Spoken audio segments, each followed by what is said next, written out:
I made $20,000 yesterday and I ain't even jump up out the bed. Bag a leg, take a rent until he got the bed, walking like I'm Fred. Bonnie Rubble riding in the bubble, but it's stolen, watching for the feds. Made $20,000 yesterday, little boy, you heard what I said. You came in and rockin' the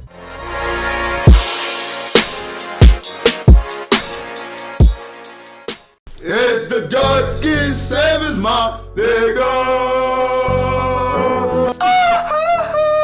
You just woke up, bro. He just woke up. My voice is not there. Boy, he's woke up. I woke up from a fucking 6-hour stream, bro.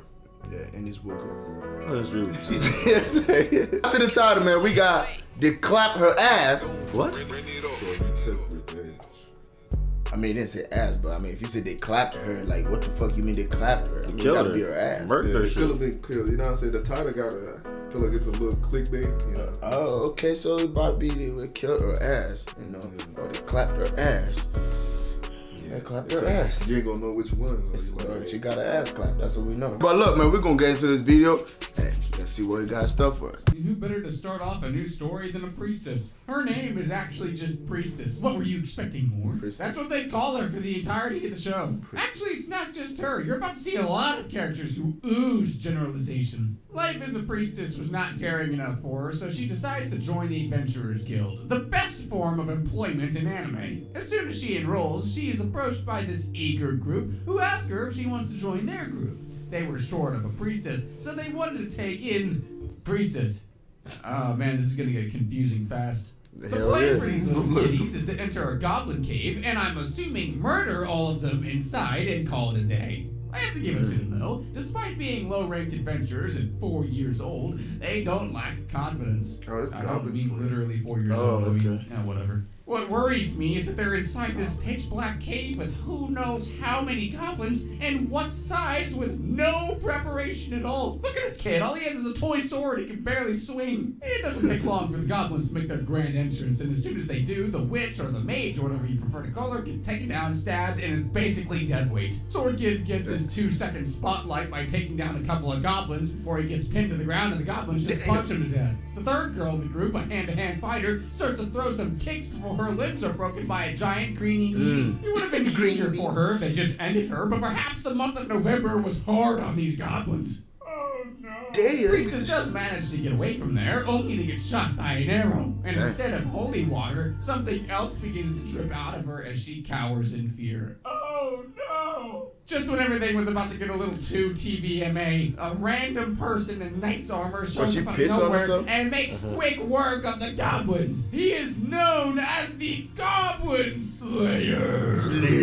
Now you can already tell this guy's an expert. He covers himself in goblin blood to hide his scent and goes back to where the giant goblin was. He's probably still breeding. From there, he sets up multiple traps throughout the cave, easily takes down the spellcaster goblin, because that's a thing, and sets the rest of them on fire. I can already tell this man runs simulations in his mind, because no one comes in this prepared without some improvisation midway. Now, if you weren't already convinced that this man has some personal vendetta against goblins, he really ends up proving you wrong when he takes a stick and starts making goblin sauce by beating up some infants. The aftermath of this is the duo of Priestess and Goblin Slayer. That nigga went kill the rest of their kids. lives covered in goblin scent. Shit out of them Never kids, I think goblins. I was going to say something like that. Forming their own little duo party thing. Goblin Slayer is so serious about the business that even at home he roams around and tends to his chores in the freaking armor. His family seems to consist of this woman, which, can you guess what her name is? Oh no, I got all day, man. It is Cowgirl. Yeah! Creativity at its finest, ladies and gents. Come on, someone take notes. You there, take notes. Okay, sir. Don't treat Humphrey like that. You're right, I'm sorry, Humphrey. It's okay, sir, I forgive you. Since their little farm is near the woods, his job is to check for signs of goblin activity on a daily basis. Man is so wary of them that he's been doing this for the past 5 years. I do get it, though. If goblins get their hands on Cowgirl, the amount of protein will turn all of them into giant brutes. Holy frig.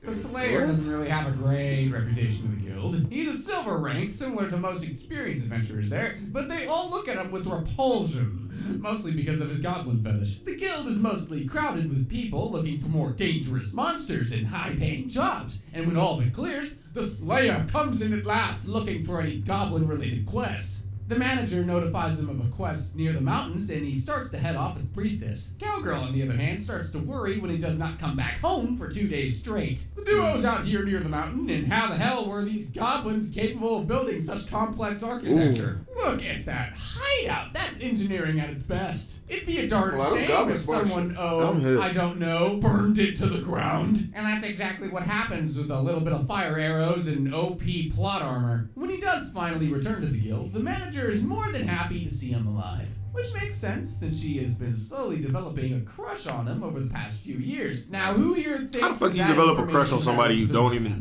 know what it look like? A whopping none of you. Well, you'd be right, because it doesn't. I was suffering from a lack of characters presented in this That anime, nigga could be a whole ass goblin. In armor. So it was good to see the addition of these two new characters. An elf and a dwarf, except that is exactly what they're called for the rest of the show. Come on, man! Name them literally anything else, even IP addresses, man! But anything is better than elf and dwarf and cowgirl. At least Goblin Slayer sounds cool. As if these two say hello to Lizard Man. You're telling me that a normal human male whose employment is not known will just be called Human Man? All three of them are here in search of the Slayer, who somehow had the best possible timing as he appears right fracking in front of them. Some other low-class adventurers are bothering Priestess about her affiliation with the Slayer. She clears up any doubts in her head about being a partner of the Slayer, but also warns her about the goblin slaying life. The Slayer is asked to help with the fight against the recently resurrected Demon Lord, but he declines, making it very clear that his life is dedicated to the eradication of goblins and nothing else. Once this conversation goes to waste, Lizard Man quickly recovers by asking for his help with some goblin-related quest. And just like that, boom, baby! He was so excited after hearing that he accepted the offer without even knowing if they were going to pay him or not. He advises the Priestess to sit this one out, but she insists on going as well. I don't think that's a good idea. Before the battle, the party gathers up for a quick dinner where they share details and get to know each other a little better. You know, how the elf's name is Elf and the lizard man is probably half lizard, if that wasn't obvious. They probably even uncovered the mystery of why fire is hot and water is cold, and how incest is the best, the worst! What? Water can be hot too. I wish I could add more to the things that are happening on screen, but what do you expect me to do here? Bro, this one, like, it shows, because remember when we reacted to this one time? We reacted to, like, something, like, this was in one of the shits. We reacted to this goblin shit. I think it was I think it was like the entrance drink when the Goblin Slayer like walked in. Mm-hmm. That was like part of like a cool entrance or some shit. Mm-hmm. Oh yeah. Top 10 anime entrance. Yeah, you're right. I think so. I remember seeing that Goblin Slayer shit somewhere. Mm-hmm. I think it's really cool though to watch. I ain't gonna lie, I would fuck with this. You don't fuck with it? No, I said I would fuck with it. Oh yeah. Cheese and calls it God's nectar after tasting it while the guy smelling like poop is thinking about goblin corpses! Because that's exactly what I just did. Well, at least we get reassurance on the fact that Slayer is completely out of his mind as he explains his belief that the goblins came from the moon. Morning hits and they reach the goblin hideout and immediately takes care of a few of them. They celebrate this by covering themselves in dead goblin blood because you can never be too careful with them, you know? They enter the ruins only for the Slayer to notice that things Just are so they can smell like goblins? Despite it being cover a their goblin scent. hideout. Because goblins can probably smell Goblins them. are using live human baits to lure them into a trap, but it fails horribly. The way this goblin just got yeeted is weirdly satisfying. They keep following the tracks and keep destroying any goblin that comes in their way. I say they, but it's mostly the elf taking long-range shots, Assassin's Creed style. Even after killing a bunch of them, they just keep moving on, which gives me the idea that these guys ain't leaving until they destroy every single one of them. Bloodlust is a nasty thing. That was probably what the quest was, actually, you fracking it in. But Chad, they're not even fighting anymore. They use some kind of a sleeping spell on the goblins and then start putting them to sleep permanently. I guess the elf was just shooting for arrows, guessing for the number of times he's stabbing the goblin. It's done already, girl, stop! The corpse party finally comes to an end when an ogre You know how crazy that is to just have a power. Let's say that it's a war, right? Mm-hmm. And it's like you have a power to just make every soldier just go to sleep. Mm-hmm. And it's like, if I really want to, I can really kill all y'all right now. That's cheating, bro. That's cheap, bro. I mean, they got shit like that. Like, that's cheat code, bro. Yeah, They really basically got shit like that. Yeah. I feel like shit like that. Knockout gas, they got shit like that. Oh, yeah. They had to ban shit like that, though, I think. They got mustard gas. They got shit that'll make niggas cry. Damn. Like, Didn't they ban that shit, bro? yeah, I think they banned certain gases in war. Like, you know, tear gas. Yeah. I think they still use tear gas, but there's this drink called mustard gas. So when that shit, when they hit, it's like yellow. When that shit explodes, but that shit gets in your lungs, you can't breathe, and like it starts burning your insides. It's like acid in your insides. You could die. You die. His entrance, and he looks pissed over the loss of his army. He pulls a cheap version of Escanor's cruel son, but the priestess manages to protect them from getting roasted. They could have just started attacking as soon as they saw this menace, but no! Gotta give the enemy the chance to throw their strongest move out! Just when it looks like they're making progress against the monster, the Slayer realizes that he is not an Ogre Slayer and gets one-shotted. Do not fret, he has a healing potion and got back up. Gets out a scroll and shoots the whole ocean at the ogre, completely annihilating it. The fight comes to an end and they do return back safely. I guess it was a good thing the priestess went. That was going to be a whole barbecue fest if she didn't. The Slayer somehow ends up having a great impression on those three. Lizard Man approaches him for some cheese and the elf invites him over to survey some ruins while blushing. How can you blush near this guy when he smells like goblin waste 24/7? You can't even see his face. Elsewhere, I can only Priestess is imagine. just producing What the some fuck? random cannons Yo. and weapons. Pause. I know shit anime, but why you pull that shit out of there, bro? Man, why don't you put that joint out? Shit kinda- Goddamn. Even not see his crazy. face. Elsewhere, the priestess is just producing some random candles and weapons for and handing them out to low-level adventurers in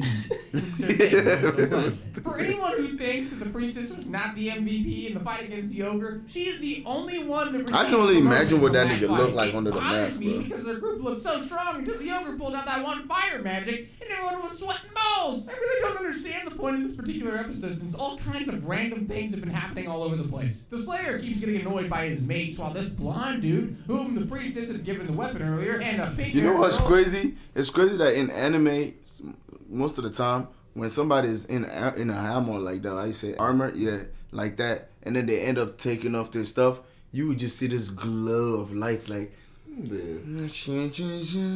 yeah, I'm a sexy nigga, you know. It's Or either I'm a- that or he's like very hideous, yeah, yeah. You like right. like scary looking. Or Like he's all sometimes- burnt up and shit. They said Or that's sometimes where it be I a wear girl under that shit. Yeah, Or you something. be a girl. You be like, what the fuck? But like, oh my god, like shut up. This nigga don't look like he don't got a face, but I feel like that nigga the type of nigga to be a goblin himself, Yeah. because like he has like such a high animosity towards goblins that like probably half, You might I be doubt onto it would something. even be a human. I half feel like goblin, half slayer. I feel like the reason why he might Oh, be yeah, a half goblin, gumbly, I said gumbly, Goblin. goblin hunter or some shit is probably maybe he was like cast out from the goblin. You know what I'm saying? You know Group, Blade. whatever. You know like the story of Blade. Blade is a daywalker. Like he's still a Yeah, vampire, vampire, but he yeah. kills He's other vamp- vampires. yeah. He's called like he's like the vampire slayer. Cause he got cast out, right? I mean, I don't know if he just got cast out. His mom got bitten when he was born, and when he was born, like he was born like a vampire. yeah. But his mom got bitten the moment when she was giving birth, and he became a daywalker. So daywalkers are people that are like They're you know, vampire, but they can walk Yeah, they in can still the be in sun. sunlight. Yeah. Yeah. Oh Or it shit! could just be like every other anime where fucking goblin probably just clapped his whole family. Damn. Now he wants fucking. Oh yeah, it could be like that. Go around the guild asking for advice to fight against giant rats without a sword. While this is happening, the Slayers in the guild looking over an examination for new adventurers. What is even happening? Where's the plot going? Where are my pants? The only meaningful takeaway from this episode was the front desk manager of the guild having romantic feelings for the Slayer. Something that I have to reiterate does not actually matter. Another day and another job for this band of fracking weirdos. The plan now is to head to the water town, dance at the stench of dead goblins, and come back. Dude, I'm pretty sure that the Slayer likes to not shower after a slaying spree. It is optimal for him to not shower. The request for this particular job apparently came from the Archbishop of the Supreme God, who resides at the Temple of Law, and a bunch of other holy idiotas they tend to cram into a single sentence. The Archbishop is apparently the Sword Maiden and one of the strongest people in the world who was actively involved in defeating the Demon Lord 10 years ago. The bishop spends a good amount of time explaining the goblin situation in the Man, because if you town. think about it, bro, I really do feel like he's a goblin because they're not showing no part of this nigga's body. Yeah. No. They cover everything. That nigga covered up Women are being every single thing kidnapped on his and how body. Bodies have been found near alleyways. She ends her proposal by asking if he can save the town, but my man literally replies that he doesn't care about the town. But for goblins, he's always down. That's good for a kindergarten rhyme song. They head into the underground sewer He's badass, system, and though. the Slayer Yeah. predicts that this is probably where the goblins are holed up. It doesn't take long for them to start the party, but is quickly Man, them erupted goblins with are a ugly as freaking shit. boat full of goblins start attacking them. How did that even get here? The priestess comes in clutch yet again, and yet again it's a sauce party. I wonder if these guys feel brave about using all their weapons and enhanced skills just to take down some green humanoid organic Pinocchios. It's all fun and games, taking out small goblins, but a swamp dragon, Yeah, that which nigga had a basically just sling. huge albino alligator, jumps at them out of fucking nowhere. So what cool moves are they gonna flash? Oh, they run. And wait, that's how the episode ends? Well, the Slayer does end up finding out that someone was orchestrating the whole underground covert goblin ops. So there's your cliffhanger, I guess. And we're gonna leave it off there for That's episode today. 1? So y'all already know what to do. If y'all are enjoying the content, hit the like, leave subscribe. Wait a minute, I got that backwards. No, that still works. Let me know if y'all want some more Goblin Slayer action by typing me up in the comments, letting me know what y'all thought. And I'll see y'all in the next one. So Dude, this nigga's Hey man, shout out to Brody. Shout out to Brody. Yeah, like that was nice. That was nice. But for me, I feel like it could be more. So this was all in episode 1? I don't know. I don't think so. Because that looked like it could be a lot of episodes in there. Yeah, that's what I'm saying. Like, I'm still trying to understand. So they clapped her. Like, I don't get that part in this video though. I think it's just clickbait or some shit. I don't fucking Oh, know. okay. Cause I'm like, what the heck? Until I'm who like, got clapped. who Unless got he clapped? talking about like. Oh, I mean, nah. Remember at the beginning, the girl got shot in the shoulder with an arrow, yeah, she and then she got saved by the Goblin by Jack. the Goblin Slayer. True. I mean, I guess you could say that. They ain't clap her ass, bro. I had to get clickbait the fuck out of I nigga. know, bro. Like, I was like, wait, hold on, bro. Bro, look at the thumbnail, bro. Look at his thumbnail. I'm here, bro, nigga. I'm sitting down right there with the yellow shit. Yo, that's somebody standing by the girl right there. Bro, is that? I just realized, nigga, is that fucking hentai? But yeah, I never seen Goblin Slayer, but it looks probably pretty check it interesting. out. I'd actually watch that shit. Look interesting. I might check it out. Yeah, cause I need some new shit, bro. I was watching Tokyo Ghoul, bro. Season 3 came in that bitch. I was fucking lost, bro. That shit, bro. I hate when the anime do that shit, bro. Where it's like they start the shit all different and shit. Yeah, but they said it's better if you read the book, cause you understand. Man, I ain't reading no damn. I ain't about trying to do that. I do not like reading. I don't like reading either. I mean, don't get me wrong. I'll read. Book is you enjoy it way more. Like, bro, when you actually read a book, like, it's more fun than actually watching the show or whatever. But I got time for that shit. Like, Yeah. oh, I was expecting In the more. books, there's like pictures and shit, so I guess. Oh, okay. that- well, manga, like you guys like to call it. Manga. Yeah. Yeah, banga, nigga. Hey man, but look, man, that'll be for this video. We hope you guys enjoy it. Let us know what you guys think about the video. And y'all leave a comment down below if you guys want to see more of this. And we get into it without wasting time. And please don't forget to like, share, subscribe if you're new. God loves you. God bless you. And Weezy out of here.